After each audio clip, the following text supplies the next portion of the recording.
اللہم صلی علی سیدنا محمد۔ آج کا سبق سورہ نساء کی آیت نمبر 85 سے ہے۔ اعوذ باللہ من الشیطان الرجیم، بسم اللہ الرحمن الرحیم۔ من یشفع شفاعة حسنة یکن لہ نصیب منہا ومن یشفع شفاعة سیئة یکن لہ کفل منہا وکان اللہ علی کل شیء مقیتا۔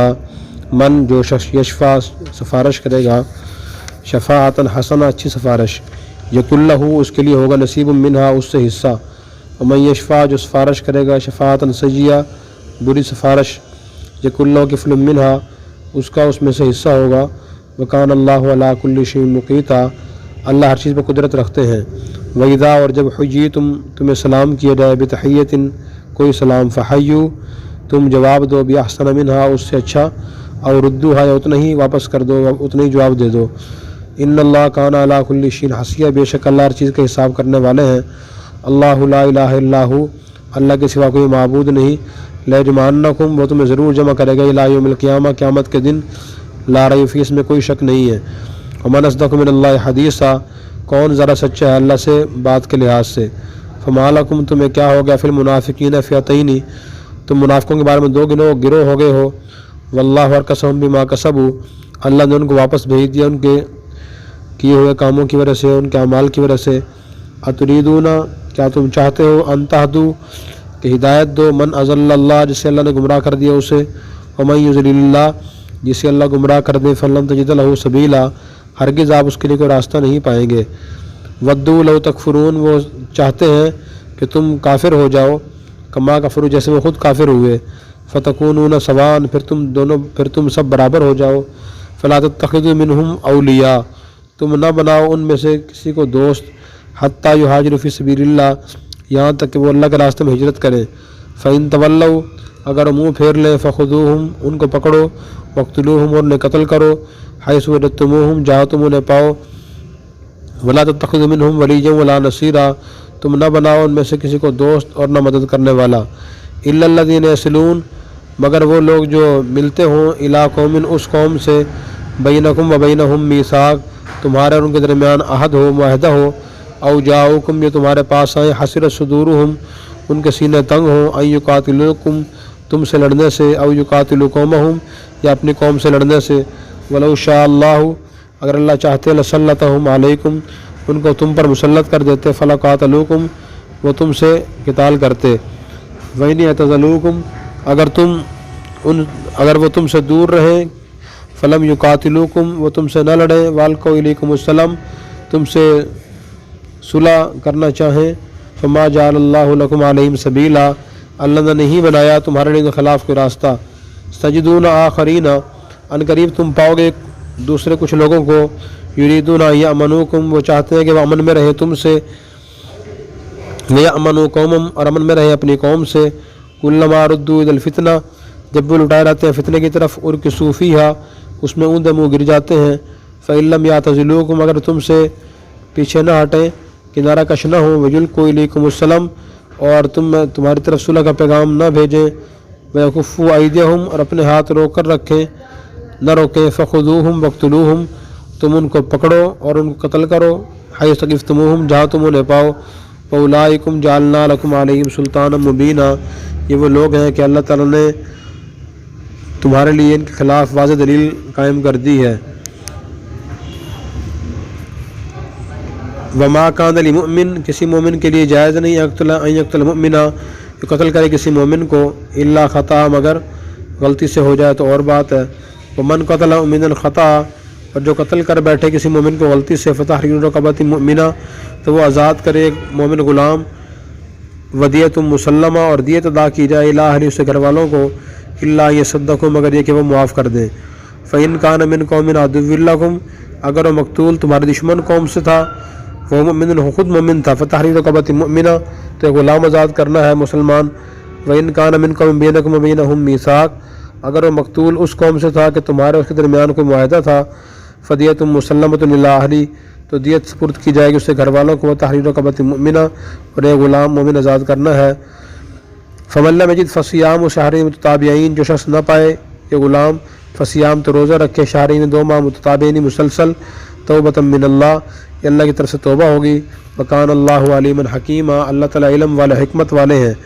ومن یقتل مؤمنا متعمدا، جو قتل کرے کسی مومن کو جان بوجھ کر، فجزاؤہ جہنم، اس کی سزا جہنم ہے، خالدن فیہا، اس میں ہمیشہ رہے گا، وغضب اللہ علیہ، اس پہ اللہ غضب نازل ہوگا، ولعنہ، اللہ اس پہ لعنت فرمائیں گے، وأعد لہ عذابا عظیما، اللہ نے اس کے لیے بڑا عذاب تیار کر رکھا ہے۔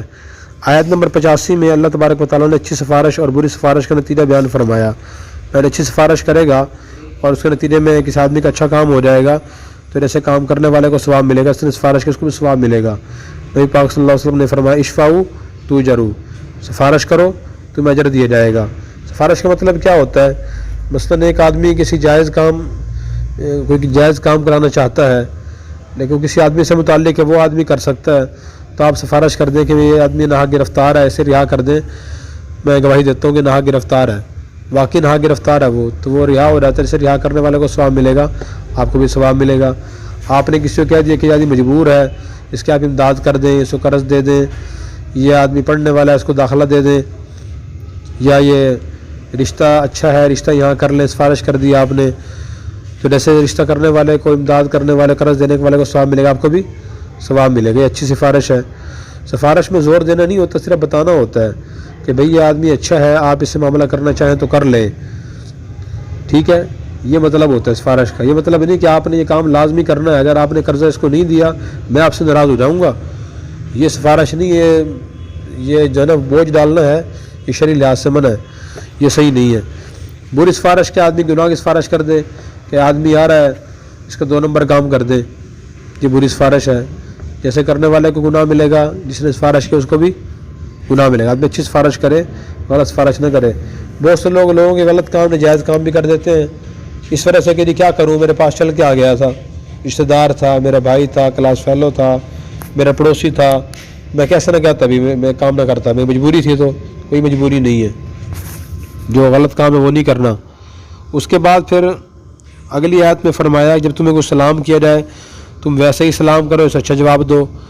تو مثلاً کوئی آدمی کہے السلام علیکم، آپ اس کو کہیں وعلیکم السلام ورحمۃ اللہ، ایک لفظ بڑھا دیں۔ اگر وہ کہتا ہے السلام علیکم ورحمۃ اللہ، آپ کہیں وعلیکم السلام ورحمۃ اللہ وبرکاتہ، تو جتنا اس نے سلام کے الفاظ کہیں اتنے تو جواب دینا واجب ہے، اس سے ذرا جواب دینا مستحب ہے، ٹھیک ہے۔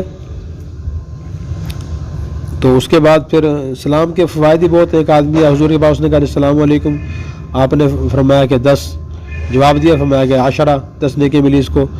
دوسرا ہے اس نے کہا السلام علیکم ورحمۃ اللہ، آپ نے فرمایا کہ 20 یعنی اس کو 20 نیکی ملیں گی۔ تیسرے نے کہا السلام علیکم ورحمۃ اللہ وبرکاتہ، آپ نے فرمایا کہ 30 اس کو 30 نیکی ملیں گی۔ تو سلام کرنے سے محبت بڑھتی ہے، ٹھیک ہے، سلام پھیلانا چاہیے۔ حدیث میں افشو السلام، سلام پھیلاؤ۔ علامن عرفت و علامن لم تعرف، سے جانتے ہو اسے بھی سلام کرو، نہیں جانتے اس کو بھی سلام کرو، لیکن کس کو سلام کرنا ہے؟ اس سے زیادہ مصروف نہ ہو، کس سے بات چیت نہیں کر رہا ہے، مطالعہ مصروف نہیں ہے، تلاوت میں عبادت مصروف نہیں، اس کو سلام کرنا چاہیے۔ یہ نہیں کہ جس طرح شاعر نے کہا ہے نا، اوچھے نے سیکھا سلام صبح دیکھے نہ شام۔ ایک آدمی نے سلام کے فضائل سن لیے، ہر آدمی کو سلام کرتا تھا، وہ مصروف کھانا کھا رہا ہے اس کو بھی السلام علیکم، تلاوت کر رہا ہے اس کو بھی السلام علیکم، بات چیت کر رہا ہے اس کو بھی السلام علیکم۔ مصروف بندے کو سلام نہیں کرنا، تو یہ اہم بات ہے، بڑی ہے۔ اوچھے نے سیکھا سلام صبح دیکھے نہ شام۔ تو آدمی بعض دفعہ چیز کے فضائل سن لیتا ہے، اس کے مسائل نہیں سیکھتا، یہ کام کب کرنا ہے، کیسے کرنا ہے، کب نہیں کرنا، کیسے نہیں کرنا، بس فضائل سن کے وہ ہر وقت عمل کرتا رہتا ہے اس پہ، یہ بھی طریقہ صحیح نہیں ہے۔ بہرحال سلام تو کرنا چاہیے، اس سے شرائط کے مطابق، آداب کے مطابق اس سے فائدہ ہوتا ہے۔ پھر فرمایا کہ اللہ کے سوا کوئی معبود نہیں، اللہ تم سب کو قیامت دن جمع کریں گے، اس میں کوئی شک نہیں ہے، اللہ سچا کوئی نہیں ہے بات کے لحاظ سے۔ اس کے بعد اللہ تعالیٰ نے آیت نمبر 88، 89، 90 اور 91 منافقین کی اقسام بیان فرمائی ہیں۔ جو آیت نمبر 88 ہے، اس کا واقعہ یہ بیان ہوا ہے کہ کچھ منافق مکہ مکرمہ سے حضور کے پاس مدینہ آئے تھے کہ ہم مسلمان ہو گئے ہیں جی۔ آپ نے فرمایا ٹھیک ہے، اچھی بات ہے، ماشاء اللہ۔ پھر اس کے بعد انہوں نے حضور سے اجازت مانگی کہ ہم تجارت کے لیے مکہ چلے جائیں، فرمایا چلے جاؤ۔ وہ لوگ چلے گئے، پھر واپس ہی نہیں آئے۔ صحابہ کرام پریشان ہوئے، پتہ نہیں وہ لوگ مخلص مسلمان تھے یا منافق تھے، صحابہ میں اختلاف ہو گیا، بعض نے کہا مخلص مسلمان تھے، بعض نے کہا منافق تھے. تو اللہ نے فرمایا تمہیں کیا ہو گیا کہ تم منافقین دو گروہ بن گئے ہو.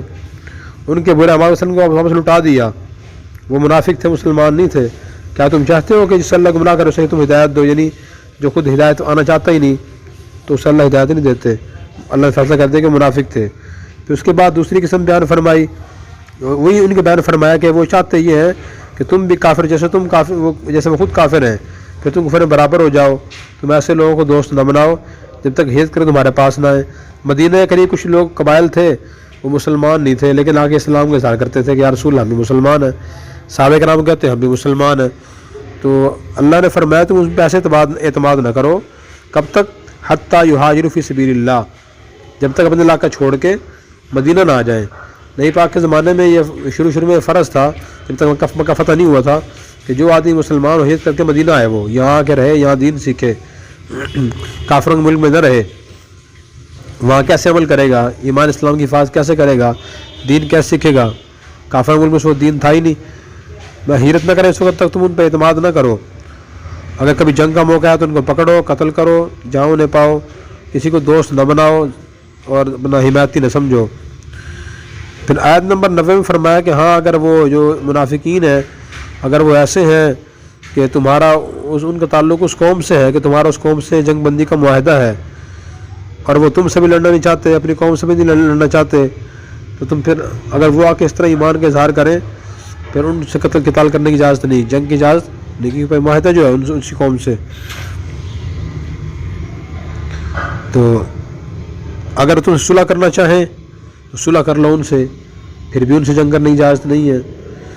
اسی طرح پھر آیت نمبر 91 میں یہ فرمایا کہ تم ایسے کچھ لوگوں کو ہی پاؤ گے جو چاہتے، جو بہت بڑے منافق ہیں. کچھ منافق ایسے بھی تھے جو آتے رہے حضور کے پاس، کہتے تھے کہ ہم تمہارے ساتھ ہیں، دل سے مسلمان ہیں. اپنی قوم کے پاس جاتے تھے تو کہتے تھے کہ ہم تمہارے ساتھ ہیں، ہم دل سے تمہارے ساتھ ہیں. ویسے ہی ہم مسلمانوں کہتے ہیں ہم تمہارے ساتھ ہیں. فرمایا اگر تمہارا ان قوم سے معاہدہ بھی نہ ہو اور یہ تمہارے خلاف کافروں کے لشکر کا حصہ ہی بنے اور جنگ بھی کریں، پھر تم ان کو قتل کر سکتے ہو، تم ان کو قتل کر سکتے ہو.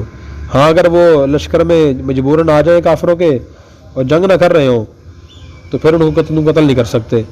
جیسے غزوہ بدر میں نبی کریم صلی اللہ علیہ وسلم کے چچا حضرت عباس آئے تھے کفار کی طرف سے، اس وقت تک وہ مسلمان نہیں ہوئے تھے اور کافروں کے لشکر مجبوراً آ گئے تھے. تو حضور نے ان کو بتا دیا تھا صحابہ کرام کہ عباس سے پکڑے بھی جائیں نا، گرفتار کر لینا، قتل نہ کرنا، مجبوراً آیا، وہ جنگ کرنے کے لیے نہیں آئے. تو دیکھیں اسلام میں کتنی باریک بینیاں ہیں باریک بینیاں. یہ نہیں کہ تمہارا جو بھی مخالف ہے پکڑو اور قتل کر دو اس کو، یہ ہر کارروائی کرو خلاف اس کے. احتیاط سے دیکھو اس کو کہ اس تمہارے بارے میں اس کے خیالات کیا ہیں، رویہ کیسا ہے، اس کا نرم ہے، سخت ہے، وہ کٹر دشمن ہے، یہ اسلام کی طرف مائل ہے تو مسلمان تو نہیں ہے لیکن اسلام کی طرف مائل ہے، نرم گوشہ رکھتا ہے، تو اسے قتل نہ کرو. اتنی باریک بینی ہے اسلام میں اور اتنی احتیاط کا حکم ہے. اکثر مسلمان اس کا خیال نہیں کرتے، پر اس سے ذرا سا اختلاف ہو گیا ساری کارروائیاں خلاف کرنے کو جائز سمجھتے ہیں، تو سب کچھ کرنا جائز ہے خلاف. یہ اس طریقہ درست نہیں ہے.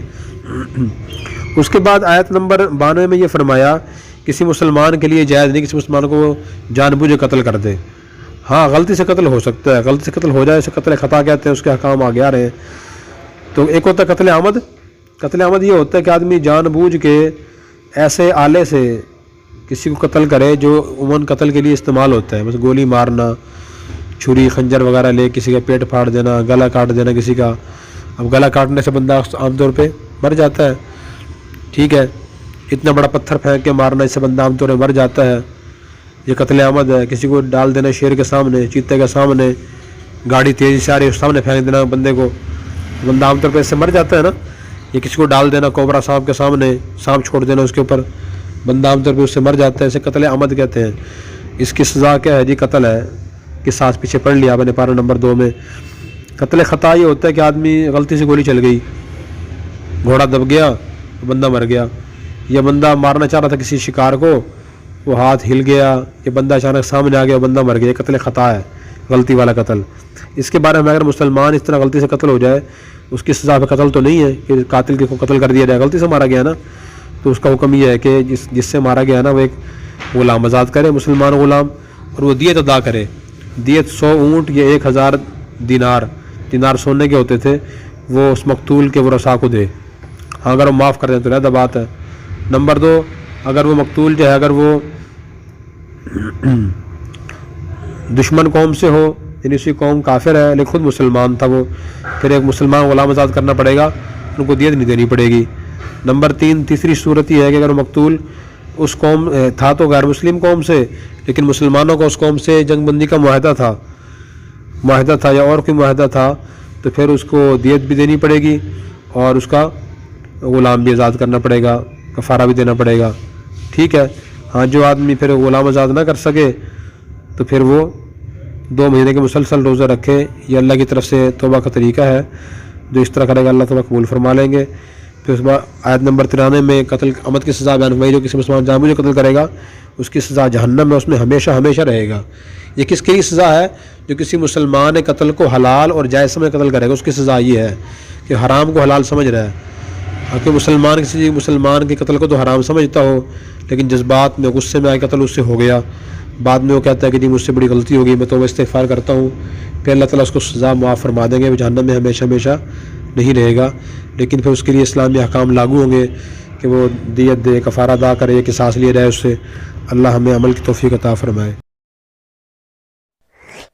اور اگر آپ نے ابھی تک ہمارا چینل سبسکرائب نہیں کیا تو فوراً سبسکرائب کیجئے، ساتھ ہی بیل آئیکن پر کلک کریں تاکہ مزید آنے والی ویڈیو ہیں وہ آپ کو وقت پر ملتی رہیں.